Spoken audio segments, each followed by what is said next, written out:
Welcome to Nantucket Community Television, Channel 18. I'm Charlie Walters. On April 9th, 2019, we will elect 2 people to the Select Board, and 6 men and women are running for those positions. I'm lucky enough to have one of them in the studio with me today, Jill Vieth. Thanks for coming in. Thanks for having me, Charlie. Why are you running? I'm running because I'm worried about the overdevelopment of the island. And I see that the island keeps growing in density, and that's buildings and human beings both. But I don't see that our resources can keep up with that, our natural resources and our infrastructure. So, and in particular, I'm worried about our water. We have a sole source aquifer, and I don't think we know the effects we're having on the water with this kind of extreme density. All these problems that I'll be talking with you about today tend to be interrelated.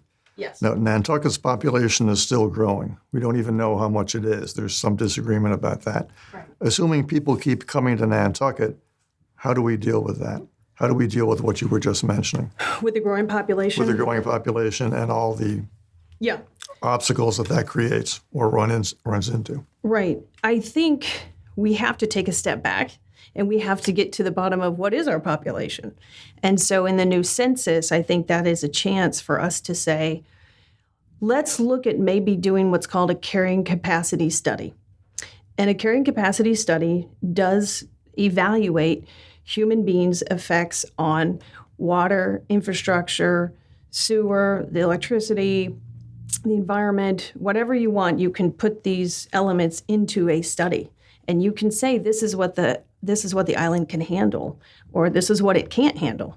And we might be surprised. We might find out that it can handle a lot. We might find out that it can't handle as much as, the stresses that we're putting on it now. Maybe we just need an upgrade to the sewer and everything will be fine. I don't know the answer to that, but it's a significant study. It takes a long time to do. It's fairly costly, but I think it's a really good investment for the town to do one. One of the problems facing Nantucket is what constitutes somebody who lives here. We're a tourist resort. Right. We're also a place that has a lot of retired people. There are a number of people who are here for, let's say, 7 months out of the year, and they are registered to vote and so on and so forth, but they're not here for 5 months out of the year. Right. Then in the summer, you have who knows how many tens of thousands of people who are here only for July or only here for August. Right. So it gets complicated, doesn't it, trying to figure out how many people are using how many services. It does, but the water company doesn't have a lot of information. They know how much water they use. They know how many hookups are coming online. And that's just the kind of information that I think would be useful for the Select Board to, a lot of those things are made available, but it would be useful, I think, if there was a regular, let's say, update where we can say these are the developments that are coming online, or these are the developments that are being proposed. And is this going to fit into our master plan as well as this carrying capacity issue that we have? And like I said, maybe the carrying capacity is much greater than we think, but nobody has the answer to that yet. Even if Nantucket's population stopped growing right now, which will not happen, but let's say it did, just for the sake of argument, you would still have a lot of people who cannot find either affordable housing or in some cases, any housing at all.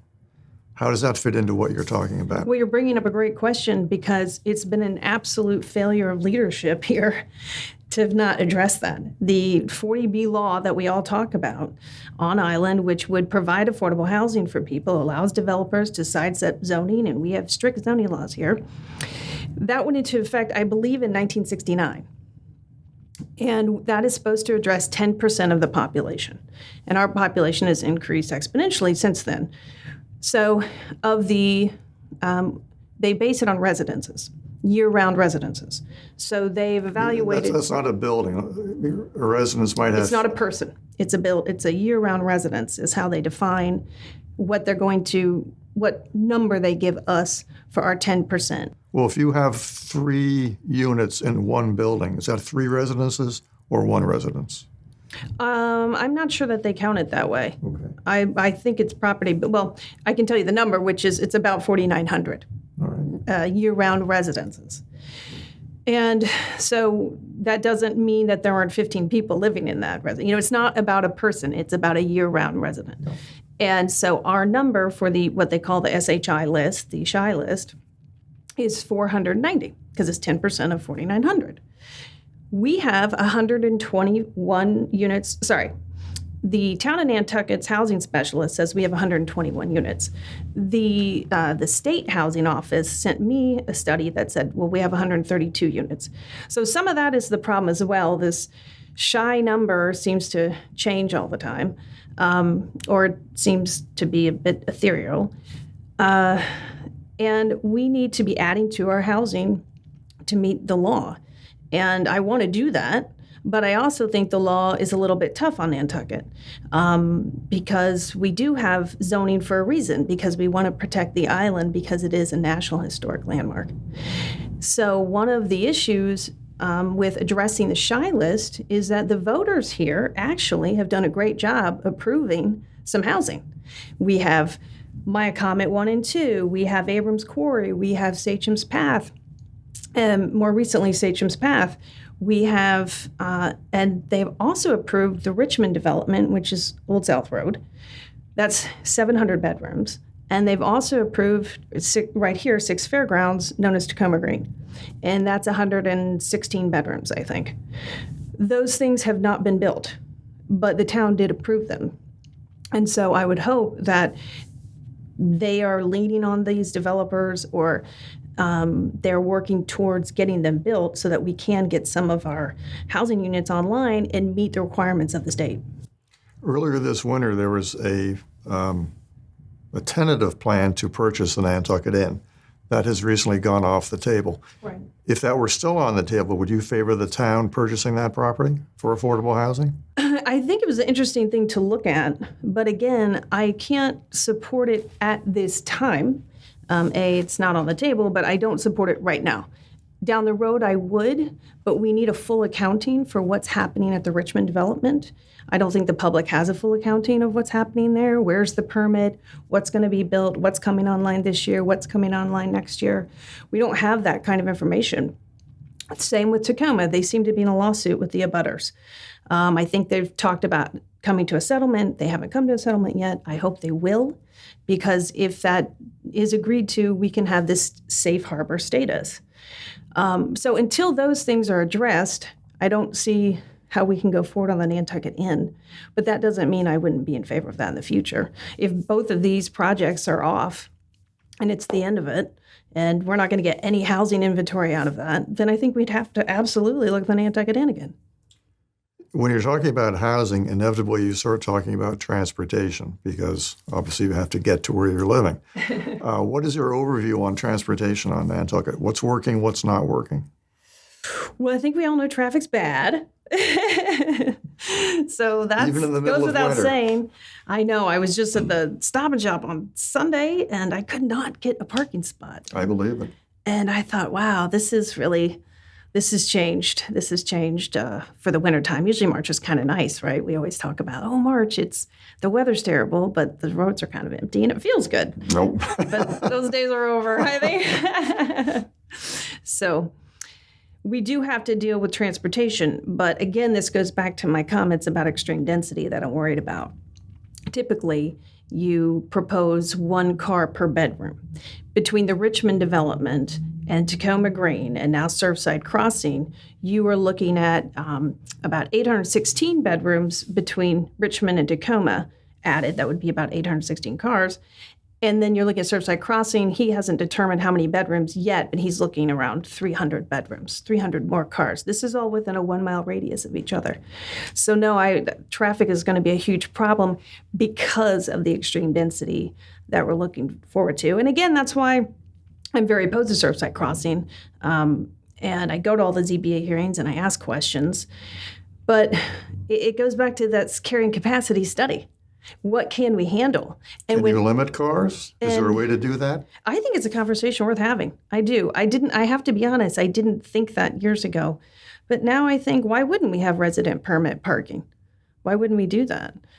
People tend to find ways around those things, but maybe there is some way that we could limit cars or I think it's worth looking at. What about a downtown parking garage? How do you feel about that? Oh, gosh. I guess, and this is my own very personal view. I think Nantucket's so beautiful, and I think that's why people come here. And I think we have to protect that. And if they can make a parking garage beautiful, absolutely beautiful, and tie it to the history of the island, but I just don't see how they do that. Do you see a way of... We're not all entitled to get to drive to town. I mean, that's not an entitlement. Well, that leads into my next question. How might one discourage people from bringing their cars into town? In other words, say, fine, have 6 cars if you want, but don't drive into town 3 times a day. Don't bring all your cars in. Don't have all your family bringing cars in. How do you discourage people from doing that without making a ban or building a garage? Well, I wouldn't mind seeing some of the roads become, in the summer at least. I think you can have summer rules and winter rules, right? And I think in the summer you could look at making some of those streets purely for pedestrians, and kind of shove people out. It'd be hard to do, but I think it's also worth exploring. They do have limits on how long you can park there, and they're very good at ticketing people. So I do think a lot of people do try to move a little further out. I know I'm always looking for the 2-hour parking, and I don't try to park on Main Street. What streets might you block off? I don't know. I guess that would go back to looking at our traffic and seeing which way they can get out. Can you get out just through Orange Street, or do you not need to get out through Orange Street? Can you get out through the other ways? I haven't looked at that. It was just something I've thought it would be so nice to protect the Main Street area, but we need part of Main Street open. So I guess if you could protect that, sort of in that just the most historic part, it would be nice. But again, that'd be more of a summer rule. Sticking with the downtown area, climate change has already come to the downtown area. The flooding of Easy Street and around Strait Wharf used to be a rare occurrence. Now it is a regular occurrence. Yeah. There is a coastal resiliency plan that is being formulated as we speak. Weigh in on that, if you will. What are your feelings about how Nantucket will deal with rising sea levels, et cetera? Well, I think I know that they've looked at trying to, a lot of houses in town now are being built up on the pilasters, and they are trying to look at doing that. And I think that's fine. I think as long as we are doing things to protect our character, I'm okay with changes in general. And so as long as, again, we protect the character of the island, I don't think you can protect the character of the island every single corner of it. But I think downtown in particular, we need to be mindful of that. If you're really close to the water, I suppose the alternatives are building some kind of a barrier or putting pre-existing buildings up on stilts. Yeah. And both those methods have pluses and minuses. Yeah, they do. Who's going to pay for them, for one thing, is an obvious point. Yeah, it probably is going to affect their property values very much, and a lot of people might not be too happy about that. Now, the select board, as it currently stands, is a part-time position. Is that wise in your view? That it's part-time? Have we come to the point where we need a full-time select board? I don't know. Again, I think this goes back to what can the island handle? If we come to a number through some carrying capacity study and it says, hey, we can handle 40,000 people living here full-time, then I think you're absolutely going to need a full-time government. But as you were saying earlier, when you moved here, I think there were only 3,100 year-round residences. 3,700 in 1971, yes. Right. And so, of course, you didn't need a full-time mayor or government system. But it's possible that we need that. I think what frustrates me a little bit about how our government works now is that with all the different boards, it just is sort of a fractured way of doing things. So this board weighs in on this amendment and this board weighs in on that, and they control this. And I think that frustrates the public, actually, because I don't think they always know who's in charge. And it'd be nice if they had kind of, I think, a clear delineation of, hey, we have to go to this office for this. And I think there's just a lot of hopping around at the board level. Would it help if there were more, or actually further, centralization of town offices? Right now, they're a bit scattered Yeah. around the island. Yeah, I think that would be good. I think that would be great. Where would you put them, do you think? I actually mentioned to Mark Willett, who's the head of Wannacomet Water, and I said, why don't you put the sewer office here? You know, the bill's the same. It's from the same place. He bills for the sewer. Why don't we consider that? And he said he'd be open to that. So I think everybody's going to have to figure out how we can move some of these offices. And then that's an interesting question of what would you do with those buildings downtown? You know? Well, there'd be no shortage of ideas for that, I'm sure. Exactly. And I think that's great. I love that. I want downtown to get better. And I think it does. We have a marvelous, marvelous downtown business owners and restaurants. And, you know, it's what brings people here. It's fantastic. There's always a lot of discussion, particularly now, it would seem, about annual town meeting. You sometimes have 2,000 people making decisions for the 8,000 registered voters. There's talk of having a representative town meeting. Yeah. How do you feel about that? I'm opposed to that very much. The representative town meeting. Well, I would call the proposal that I've seen, it would serve more like an electoral college. And so if you have somebody representing Wisconsin, and there are very few people that live there, their vote is going to weigh more than somebody who's being represented by one person on Fairgrounds and Hooper Farm Road in Mid-Island. And so I don't like the representative form of government at all. I guess somebody could change my mind, and I'd like to be flexible in my thinking, but at this point, I don't see how that works. Well, I'll play devil's advocate, and I'm just throwing this out. It's not necessarily how I feel. If you divided it up so that each representative represented an equal number of people, the same number of people, would that make sense to you? It might, but I think it's still, if you look at it, this is still a very geographic place. It's the geography that drives everything we do. And if you're going to, what are you going to do? Combine Sconset with Mid-Island? And then they all have very different interests. They do. I think that's hard. And I think that would be really hard to ask somebody to represent it in that way. I think also what I don't like about it is, well, I guess what I could like about it, let's put it this way, is let's say you live in Sconset and we have a representative form of government now, and you're a summer resident, and all of a sudden you have this person that might represent you. You know, because right now a summer person doesn't have someone to represent them. Maybe they move here and they register to vote and think that they can really have, they can get involved or something. But well, there is an advisory committee of non-tax-paying property owners. I got the name of that wrong, but they still can't vote. They can make their voice heard, but they can't vote. They can't vote. And in fact, again, when we talk about the population, we don't know if it's 17,000. I heard somebody in the police department say he thinks it's 25,000. And we have 9,800 registered voters. So, it's very important that people turn out and vote. They've got a lot more power than they might even know. But I don't see going to a representative form of government right now. I don't. Let's step away from politics for a moment. What did you do before you came to Nantucket? When did you come to Nantucket, and so on? I first came to Nantucket not till 2003. I'm 46. I'll be 47 in April.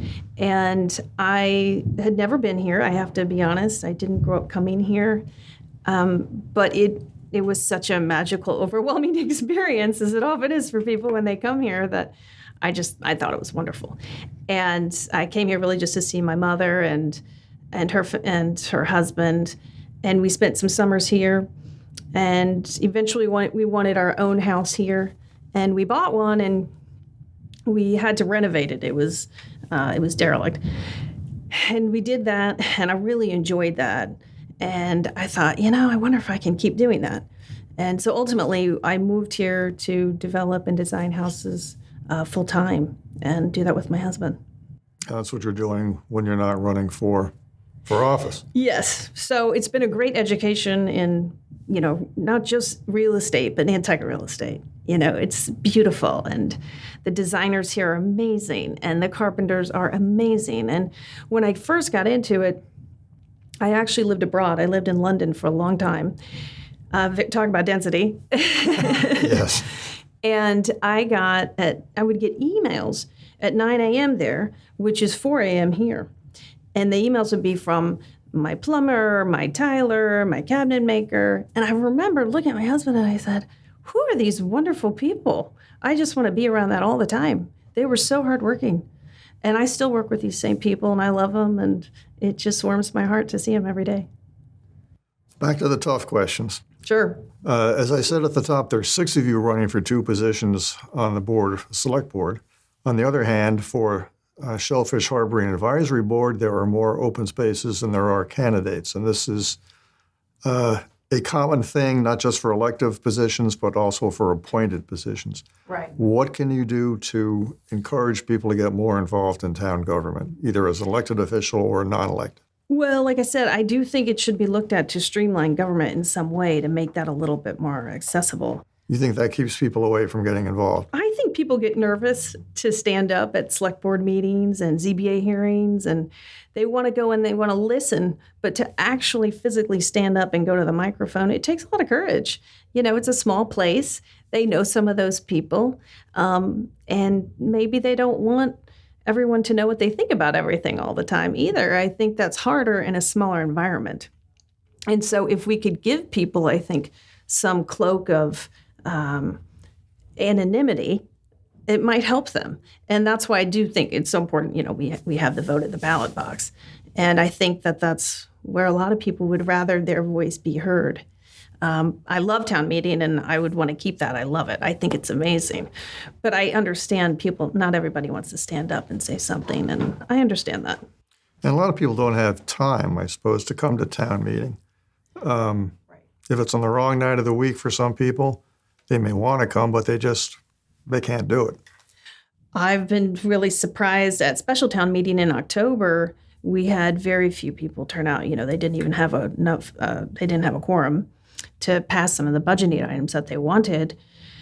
But again, I think, I'll be honest, at this point in time, I think people feel helpless. They are concerned about the overdevelopment of the island. I mean, this is the number one reason I'm running. And the town continues to approve, or whoever permits for more high density development. And so if you keep going in the direction against what the voters want, then I think they just feel like, hey, I'm just going to give up and go out and make my money and enjoy my life. And that's depressing. One issue that keeps coming up is enforcement of zoning regulations, enforcement of fertilizer regulations. Mm-hmm. It would seem, and maybe you disagree on this, it would seem that there is not enough personnel. If you don't think that's the problem, please say so. But what would you do? Would you hire more people? Would you hire more overseers? Or is this even a problem in your view? Oh, no. I think enforcement is huge. And they certainly enforce the parking downtown, and everybody gets a ticket for that. There seems to be enough people to ticket us and take our money. But enforcement is something we absolutely have to do on the fertilizer issue, for sure. But also parking throughout the island. And more important to me, I think, would be the health department. We all know stories of how many people live in these buildings. And again, there's information through water and sewer that they know how many people live in a building if it's a 5 septic, but they have 25 people living in there. We all know stories like that. And it's awful. It's awful. It's awful, probably living conditions for the people who are there.